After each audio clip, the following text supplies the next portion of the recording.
പഹൽഗാം ഭീകരാക്രമണങ്ങളുടെ തുടർച്ച എന്നുള്ള നിലയിൽ സംഘർഷങ്ങൾ തുടർന്നുകൊണ്ടേയിരിക്കുന്നു. നിയന്ത്രണ രേഖയിൽ തുടർച്ചയായ 10-ാം ദിവസവും ഇന്ത്യൻ പോസ്റ്റുകൾക്ക് നേരെ പാകിസ്ഥാന്റെ വെടിവെപ്പ്. കുപ്വാര, ബാരാമുള്ള, പൂഞ്ച്, അഖ്നൂർ എന്നീ 8 സ്ഥലങ്ങളിലാണ് വെടിവെപ്പുണ്ടായിരിക്കുന്നത്. ശക്തമായി തിരിച്ചടിച്ചിരിക്കുകയാണ് ഇന്ത്യ.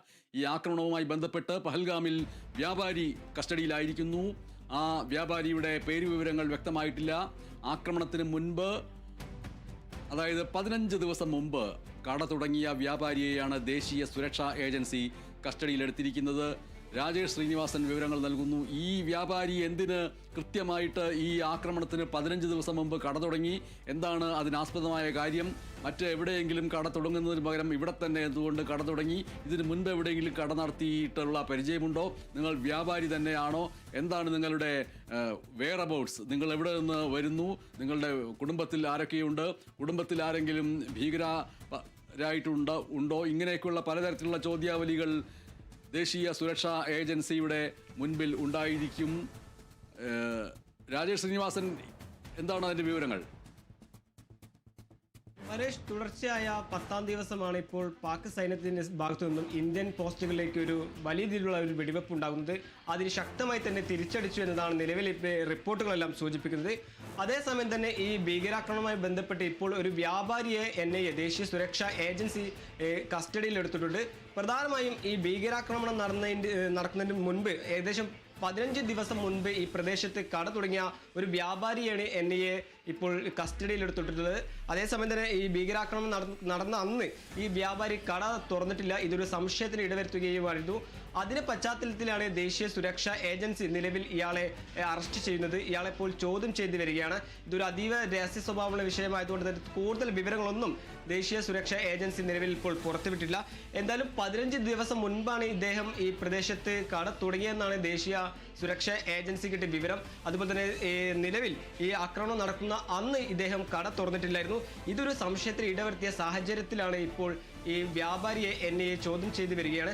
അതേസമയം തന്നെ പ്രദേശത്തെ 20ഓളം പേരെയാണ് ഇതുപോലെ ഈ ഭീകരർക്ക് സഹായം നൽകി എന്ന വസ്തുത അല്ലെങ്കിൽ വിവരം കിട്ടിയതിൻ്റെ അടിസ്ഥാനത്തിൽ ഇപ്പോൾ NIA ചോദ്യം ചെയ്തു വരികയാണ്.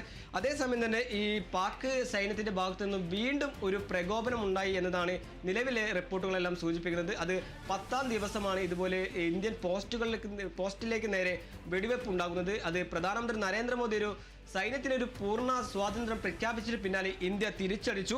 അതിനുശേഷമാണ് ഈ താൽക്കാലിക വെടിനിർത്തൽ കരാറിന് ലംഘനത്തിന് ഇപ്പോൾ ഒരു വിരാമമായത് എന്നാണ് നിലവിലെ റിപ്പോർട്ടുകളെല്ലാം സൂചിപ്പിക്കുന്നത്. അതേസമയം തന്നെ പാകിസ്ഥാനെതിരെ നടപടി കടുപ്പിക്കുകയാണ് ഇന്ത്യ എന്ന് തന്നെയാണ് നിലവിലെ പുറത്തു വരുന്ന റിപ്പോർട്ടുകളെല്ലാം സൂചിപ്പിക്കുന്നത്. പ്രധാനമായും ഇന്നലെ വ്യാപാര ബന്ധം അവസാനിപ്പിച്ചതിന് പിന്നാലെ ഇപ്പോൾ പാകിസ്ഥാനെതിരെ നടപടി കടുക്കുന്നതിന്റെ അടുത്ത ഘട്ടം എന്ന നിലയിൽ ചെനാബ് നദിയിലെ ബംഗ്ലിഹാർ ഡാമിൻ്റെ ഷട്ടർ നിലവിൽ ഇന്ത്യ താഴ്ത്തി.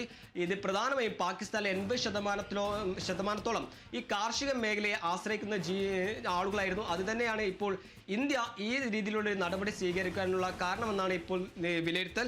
അത് പ്രധാനമായും പാകിസ്ഥാനിലേക്കുള്ള ജലത്തിൻ്റെ ഒഴുക്ക് നിയന്ത്രിക്കുന്നതിൻ്റെ ഭാഗമായാണ് ഇപ്പോൾ ഇന്ത്യ ഈ നടപടി സ്വീകരിച്ചിട്ടത്. അതുപോലെ തന്നെ കിഷൻഗഞ്ച് ഡാമിൻ്റെ ഷട്ടറും ഏകദേശം അല്ലെങ്കിൽ പകുതിയോളം താഴ്ത്താനുള്ള നടപടിയും ഇന്ത്യ കൈക്കൊള്ളും.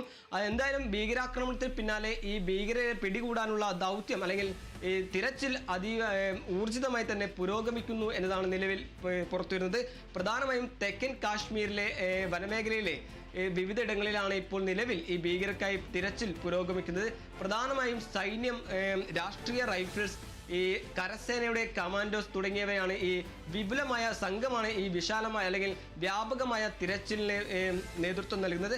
അതേസമയം തന്നെ ഈ ഭീകരാക്രമണത്തിന് പിന്നാലെ പാകിസ്ഥാന് മറുപടി നൽകുക എന്ന് തന്നെയാണ് നിലവിൽ ഇന്ത്യയുടെ ഏറ്റവും വലിയ ലക്ഷ്യം. അതിന് വിവിധയിടങ്ങളിൽ അല്ലെങ്കിൽ വിവിധ നടപടി കടുപ്പിക്കുക എന്നതിനോടൊപ്പം പാകിസ്ഥാനെതിരെ അല്ലെങ്കിൽ ഭീകരാക്രമണം നടത്തിയവരെ ഒരു ജീവനോടെ പിടികൂടുക എന്ന് തന്നെയാണ് നിലവിലെ ഇന്ത്യയുടെ പ്രാഥമിക ലക്ഷ്യം. അത് പ്രധാനമായും ഈ ഭീകരാക്രമണത്തിൽ ഈ പാകിസ്ഥാന്റെ പങ്ക് പുറം രാജ്യമായി അല്ലെങ്കിൽ ആഗോള രാജ്യങ്ങൾക്കിടയിൽ തുറന്നു കാണിക്കുക, അതുപോലെ തന്നെ ഈ പാകിസ്ഥാനെ ഈ ലോക രാജ്യങ്ങൾക്കിടയിൽ ഒറ്റപ്പെടുത്തുക എന്ന ലക്ഷ്യം തന്നെയാണ് ഇന്ത്യയുടെ പ്രാഥമിക പരിഗണന എന്ന് തന്നെയാണ്.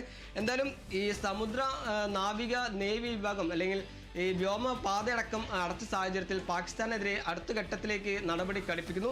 എന്നാലും ഒരു വലിയൊരു മുന്നൊരുക്കങ്ങൾ അല്ലെങ്കിൽ പാകിസ്ഥാൻ ഒരു തക്കതായ മറുപടി നൽകാൻ മൂന്ന് സേനകളും കര, നാവിക, വ്യോമസേനകൾ തയ്യാറാക്കുന്നു എന്നതാണ് നിലവിലെ പുറത്തുവരുന്ന വിവരം.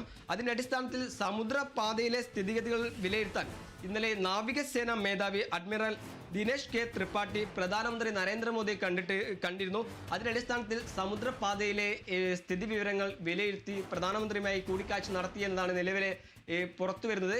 അത് പ്രധാനമായും വിവിധയിടങ്ങളിൽ അല്ലെങ്കിൽ അറബിക്കടലിലടക്കം ഈ നാവികസേന നേവൽ ഫയറിംഗ് നടത്തിയിരുന്നു. വ്യോമസേന മിറാഷ് അടക്കമുള്ള വിമാനങ്ങൾ, റഫാൽ അടക്കമുള്ള യുദ്ധവിമാനങ്ങൾ കൊണ്ട് അഭ്യാസ പ്രകടനം നടത്തിയിരുന്നു. അതുപോലെ തന്നെ കരസേന പടക്കോപ്പുകൾ കൊണ്ട് അതിർത്തിയിലെത്തിച്ച് ഒരു വലിയ രീതിയിലുള്ള മുന്നറിയിപ്പ് അല്ലെങ്കിൽ തിരിച്ചടി നൽകാൻ ഒരു സൂചന നൽകുന്നു എന്നൊരു പ്രതിനിധി ഉണ്ടാക്കിയിരുന്നു.